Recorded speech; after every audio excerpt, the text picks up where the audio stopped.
ஈசன் மகனோடு மனம் விட்டு பேசி பாருங்க, தீராத வினைகள் எல்லாம் தீர்ந்து போகுங்க.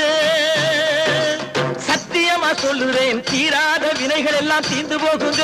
அது தீராவிட்டால் வந்து என்னை கேளுங்க, அது தீராவிட்டால் வந்து என்னை கேளுங்க. மருதமலைக்கு நீங்க வந்து பாருங்க.